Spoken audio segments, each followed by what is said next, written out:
see the top of the davits, and that's where the compass tower shows up, right? Oh my God. Look at that. You can see through the rudder to the other propeller. Ken, you're out of a job. This is the first evidence that Britannic is as well preserved as Ballard had hoped. Here lies a nearly intact version of Titanic.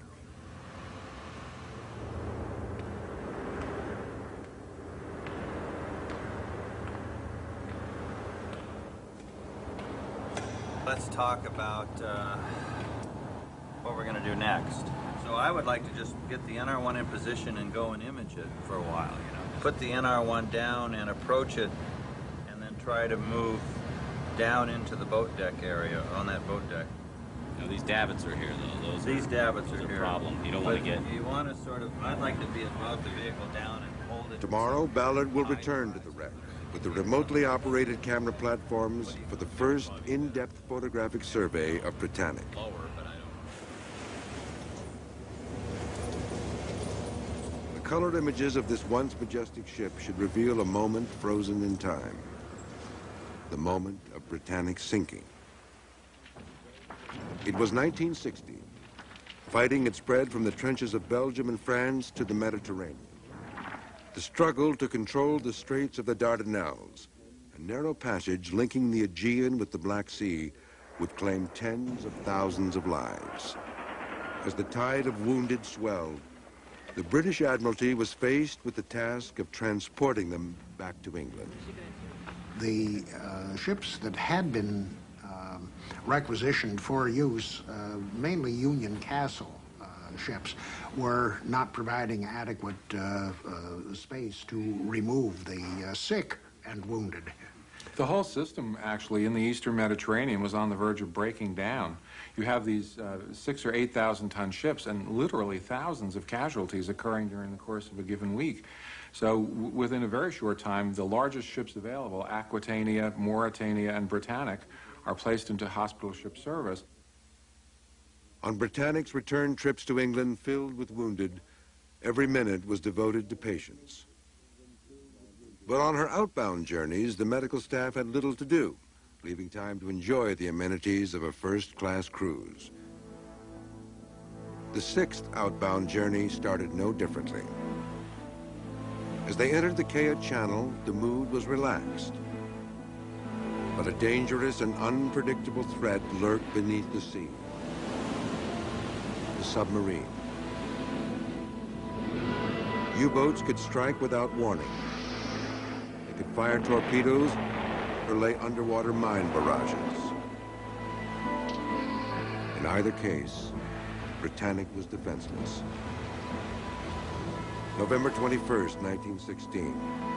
At 8 a.m., the medical staff had just sat down to breakfast when, without warning, there was a shudder that went through the ship. That's the way Sheila Mitchell described it. And she said that everybody froze. Britannic had been hit. Had she been returning to England with her full quota of 3,000 patients, the loss of life would have rivaled Titanic's. But thanks to the efficient lifeboat system installed after Titanic's sinking, most on board would escape. Sheila Mitchell, a nurse on the Britannic, was interviewed by Jacques Cousteau. Everybody's heart was in their mouths.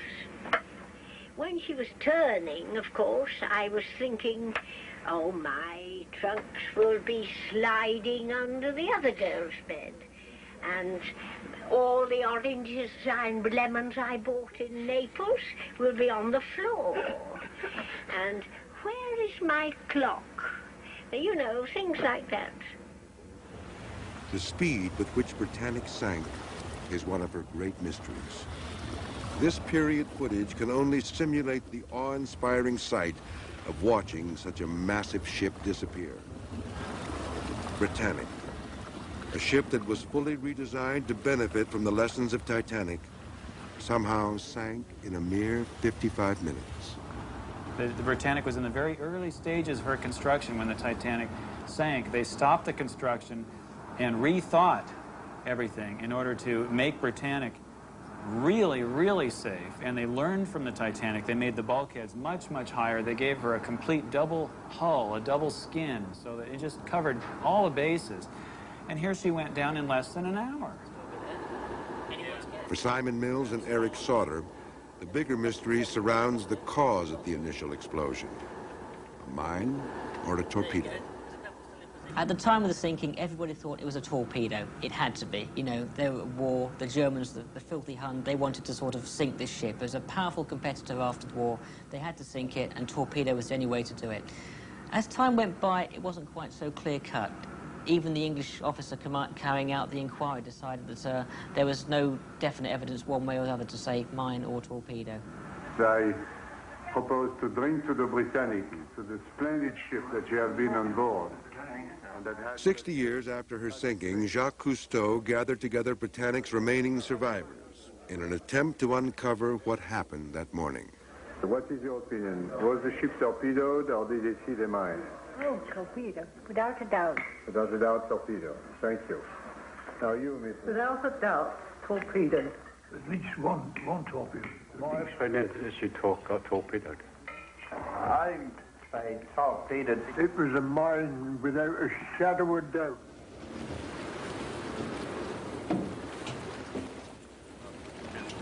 So that way we don't have to do anything. We just get out of their way. They come in underneath us and reposition their chin on that. The next and most difficult phase of the expedition will attempt to solve these mysteries. It will be the first joint operation involving the support ship, the ROVs, and the NR-1s.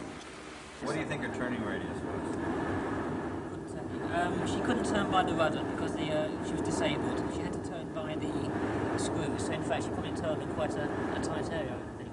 Ballard has promised the historians that he will try to explore the area where the explosion occurred. There should be also...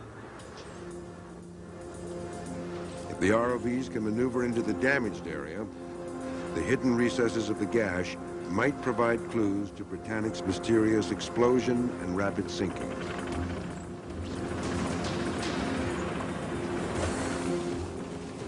As the ROVs are lowered over the side, the tension mounts.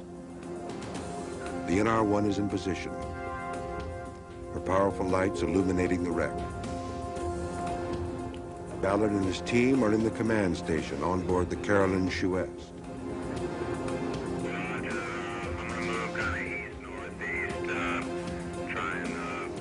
Monitors connected to the ROV cameras are the focus of the room. We got something coming in for you.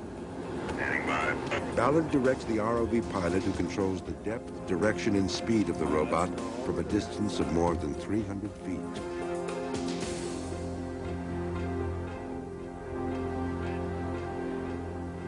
All eyes are on the monitors, waiting for the first clear image of this once majestic ship.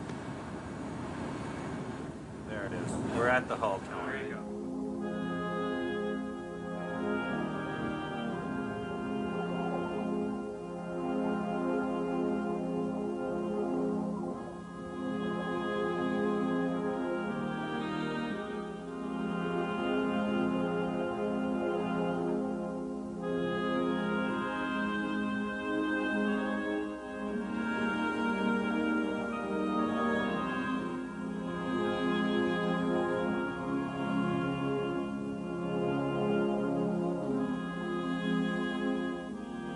Britannic.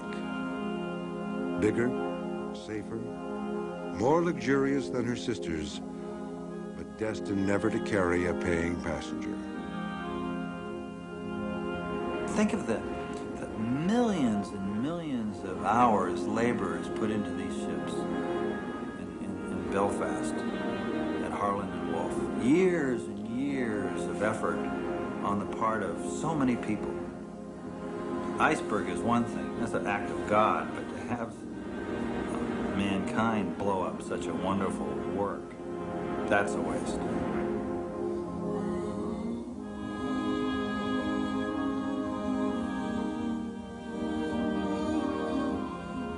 Britannic's massive propellers, 23 feet in diameter, evoke memories of a gruesome incident.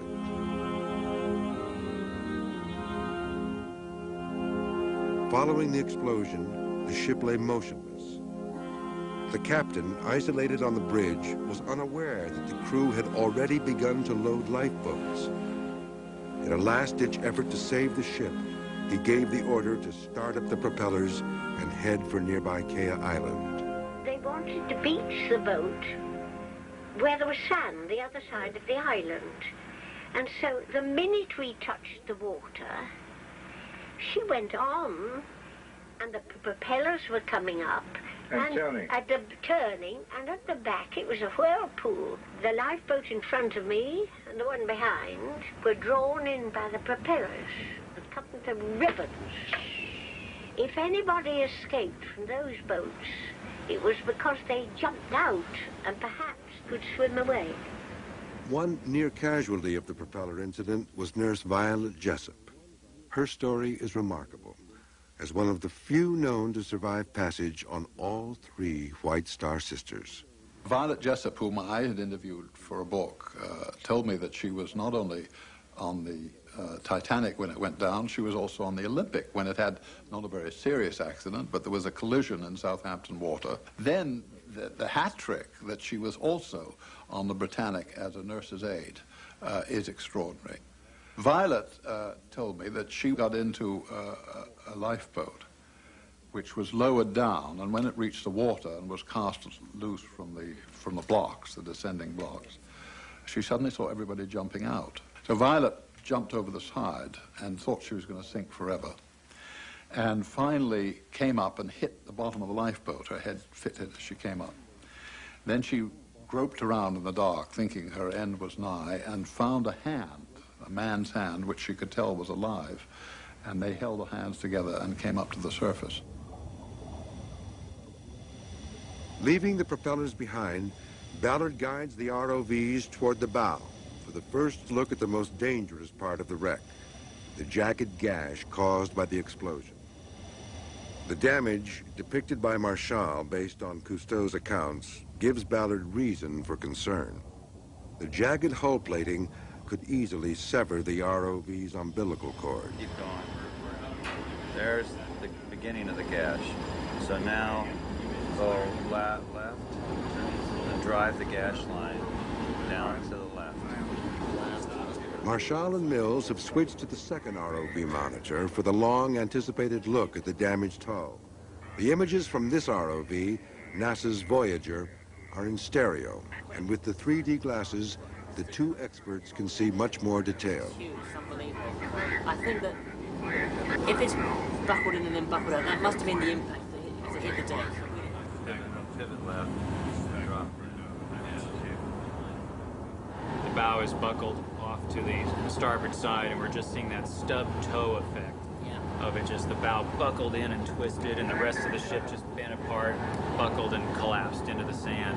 So we're seeing this 30, 40-foot wide gap down at the keel level. It looked as if it was at the bilge. It looked about 30 or 40 feet wide. Higher up, yeah. And it can't be the damage actually caused by the minor torpedo, because the ship would have sunk in 5 or 10 minutes with a hole that huge. Yeah. The massive damage caused as Britannic's bow impacted with the ocean floor obscures all traces of the initial hole caused by the explosion.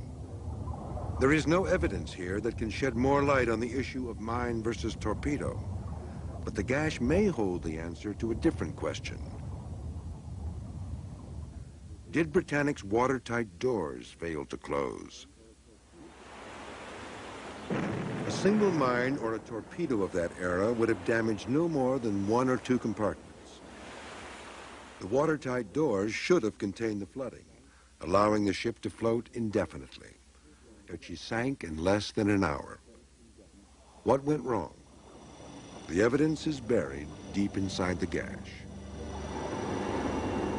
And right. Okay, go over there.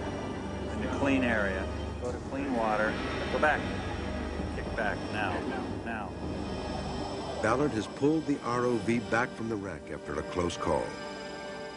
The watertight doors the team wants to see are deep inside the wreckage. More. Pan down. But Ballard does not want to risk losing an ROV on a second attempt. Just let it. This side has a large shifted area of hull. It comes down right here, and then it like comes up on a different plane, and there's this large section that sticks out maybe like that. This is very festooned with The historians, denied an in-depth investigation, must piece together the disaster with the existing ROV footage and eyewitness accounts. Here was a Britannic. Effectively, she was a commissioned ship in the Admiralty in a war zone, and she was travelling with the doors open. It should never have happened. The only thing we can assume is that around about 8 o'clock in the morning, when the damage occurred, the explosion, the watertight doors must have been open so that the firemen could change their watch. Now, the firemen normally bunked in the forward ends of the ship and maybe some aft. And to get to their boiler rooms, they would walk down a fireman's tunnel into these specific compartments, all 6 along here. Now, come 8 o'clock in the morning, when the watch changes, the doors would have been open so that they could get through with a minimum of fuss, which is fine, no problem. But unfortunately, the Titanic happened to hit whatever she hit at the exact wrong moment. But even if the doors were open when the flooding began, they should have closed automatically. Maybe when the explosion occurred, the bulkhead that the watertight door was in shifted slightly, so the jam went out of alignment so the door couldn't be forced closed. Ballard's ROVs reveal another possible clue to Britannic's rapid sinking. Many of the lower portholes were wide open. A number of portholes along this particular deck here should not have been open, but they were. Now, strictly speaking, they should not have been, but it was a case of they were arriving at Madras later that morning. They were airing the ward for the patients who would be going in there. As the ship settled by the bow and listed to starboard, it brought the portholes underwater, which let water into the undamaged compartments. If these theories are correct, then all of the carefully designed safety features installed after Titanic were undone by human error. Operating in a war zone, Britannic was an accident waiting to happen. The final and most dramatic mystery remains. Was Britannic's sinking accidental or deliberate? As a hospital ship, Britannic was protected by the Geneva Convention. Would a German U-boat commander deliberately torpedo a Red Cross ship? Cousteau's team suggested that Britannic might have been carrying an illegal cargo of armaments and munitions. If true, this would account for the British Admiralty's desire to obscure the exact location of the wreck. Why was the wreck so badly misplaced? I mean, 8 miles is quite considerable when you consider there are very easily identifiable landmarks in sight. Basically, the theories that are coming up are the Admiralty deliberately misplaced the ship so that there could be no exploration. Had divers gone down, they may have found the Britannic was indeed carrying weapons, which she should not have been. But in the many hours surveying the wreck, Ballard found no trace of armaments. With no evidence of a motive, does the torpedo theory still make sense? I say torpedoed. Torpedo. Torpedoed. Torpedoed. Torpedoed. To the survivors, it certainly did. One thing we mustn't forget about the First World War, in Britain in particular, was the absolutely rabid paranoia about what the Germans would do. So the consensus was, when the Britannic went down, which not many people knew, you see, don't forget this was cloaked in wartime secrecy. This was not something that was as publicized as the Titanic loss. The perception was that it was somehow a German torpedo. Now, beastly as they used to say the Germans could be, I don't think they would have torpedoed a hospital ship. Yet in February 1915, the hospital ship Asturias was attacked with torpedoes in the English Channel. The ship took evasive action, but in this case, the markings of a hospital ship were no defense against an overzealous U-boat commander. It was after the war that things began to be a little bit clearer. Among the captured German papers, there was evidence that the U-73, a German long-range mine-laying submarine, had laid mines in the Kiel Channel at the end of October. Now, that was a full month before the Britannic was in the area, but it would appear that this particular barrage was in exactly the same place that the Britannic was sunk. The German submarine logbook provides the strongest piece of evidence to counter the torpedo theory. The U-73 belonged to a class consisting of U-71 through U-80. And these were relatively small submarines, and they were mine layers. They were not really known for their torpedoing capabilities, although they did have some. Commander Gustav Zeiss's logbook, made public after the war, gave precise coordinates for the placement of 12 mines in the Kea Channel. The U-boat dove to a depth of 65 feet to avoid detection. We also have the interview done by British intelligence services of a prisoner of war. He said, without any doubt, the Britannic had hit a mine that had been laid by the U-73. If Britannic were sunk by a mine, then evidence should remain on the ocean floor in the form of an anchor and chain that were used to hold the mine in place. This is the mine, the type of mine that the U-73 laid just before the Britannic passed through this channel. This is what the Germans claim the ship hit. And the British naturally said it was a torpedo. And so if we find this and around it debris, particularly from the bow, then it'll pretty well ice it that it hit a mine. So we have an idea. In pursuit of this physical evidence, Ballard will rely on a method of undersea investigation that enabled him to find Titanic when so many before him had failed. The debris field theory. Everyone sees ships sink. You see the World War II movies and a torpedo and the ship goes up in the air, goes down. You never think about what happens after it go up. And so instead of just falling straight to the bottom, which most people would assume, what happens is the ship breaks up. In the case of the Titanic, it broke in half. And all of these objects went into the water. Some were very heavy, like a safe, and some were very light, deck chairs, gloves, and shoes. Ballard found that the underwater current created a systematic trail of debris stretching for more than a mile. This breakthrough enabled him to try a new approach in searching for Titanic. I realized that I don't want to look for the Titanic. It's only 94 feet wide. I want to look for its debris trail. And it fell 12,000 feet. In other words, could I be looking for something that was a mile long instead of 94 feet wide? Well, that's a totally different strategy. Ballard's decision to search a wide area for this fallout rather than a narrow one for the ship itself led to the Titanic. In the case of her sister, the logic will be reversed.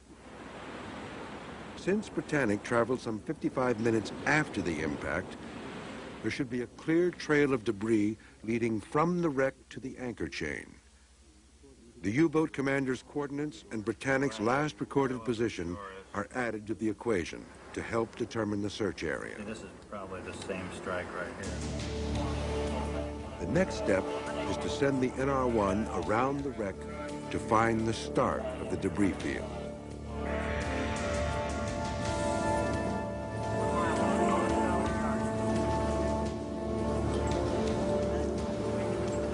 The ROVs are ready to photograph anything the NR-1 might find.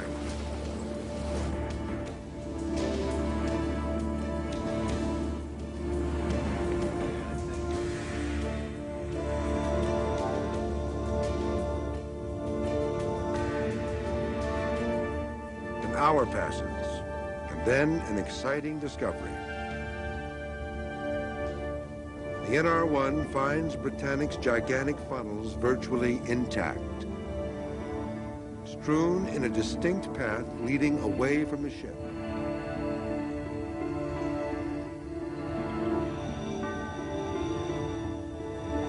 Funnels are a rare find at a wreck site. The ship's smokestacks, their enormous size, belie their fragility. Funnels have been known to just be swept away in strong winds and heavy seas sometimes on ships. So they're not like the hull itself. It's really strong, very thin metal. I'm amazed that they're still intact, that they aren't fine, that they're not corroded away. I'm amazed. Yeah, very rare. 4 Britannic funnels still virtually intact. But are they the start of the debris trail? We looked at these two, and then we went out and saw a single funnel. If we go back through the, sight along from the center of the wreck to this funnel and this bunch of funnels, and then the next one out there, that would start us on the trail toward the course the ship was taking, and could lead us back through the debris trail to the spot where the mine, we think it was a mine, actually blew up. With the Carolyn Shuest due back in port, time is short to follow this promising lead. 10, 15 feet. Ballard gives the NR-1 instructions to follow the funnels and head toward the U-boat commander's coordinates.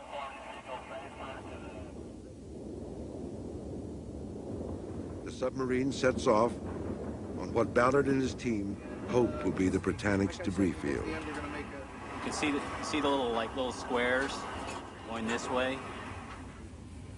The NR-1's cameras are trained on the ocean floor, searching for telltale pieces of hull plating. The hours pass.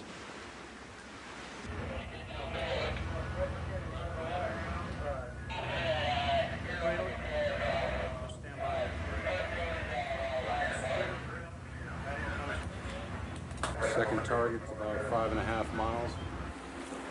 The NR-1 returns with disappointing news. The search has revealed no trace of an anchor chain. In the command station of the Shuest, the historians review the hours of videotape brought back by the submarine, hoping to find some clue that might have been overlooked.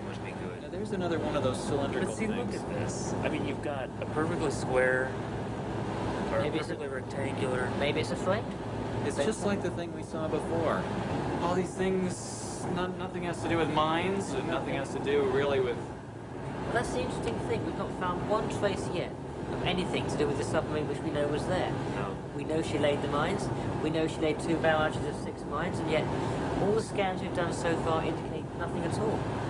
To my mind, it's a simple matter of taking a compass and drawing 1 mile radiuses or radii out from the wreck site, and we may be just looking too close to the wreck. I mean, it's got to be at least 2 miles away to the south or to the southwest where these mines were. The only conclusion we can come to is that the German captain, Gustav Seiss, probably got his position wrong. I have a feeling that they're a bit further to the southwest, somewhere down there. No anchor chain, no debris field, and no more time to search. Without conclusive evidence, the question of whether or not Britannic was the victim of a vicious attack or an unlucky casualty must remain open to speculation. But Ballard is far from disappointed. His vision extends beyond this expedition. There's something mystical about a great ship like this. It's sort of like to solve everything is to make it no longer important. No, I'm real happy. Having been disappointed by the Lusitania, having gone out to find this perfect ship and to find something that was far worse than the Titanic, far worse, just destroyed, pile of junk in the bottom of the ocean, to then come and find that perfect ship. I mean, this is the most perfect ship of this vintage. I mean, certainly sink one tomorrow and it'll look prettier, but this is the most perfect ship I've ever seen. I think the Britannic, when everyone sees how well preserved it is, it'll lead the way, and then I will move into the next phase. Of all the wrecks Ballard has explored, none have offered as much potential for his plan to create an undersea museum as Britannic. In the memory of those who perished in the sinking of the HMHS Britannic, November 21st, 1916, and dedicated to all those who lost their lives in the War of 1914. This commemorative plaque is a point of honor for Ballard, who firmly believes that wreck sites should be left undisturbed. The only mark of his passage will be this token of respect for those who perished here. For all of our technology, the oceans of the world remain largely unexplored. Their dark floors littered with forgotten relics of human history. And even those clues that are brought to light keep a jealous hold on their secrets. If Britannic's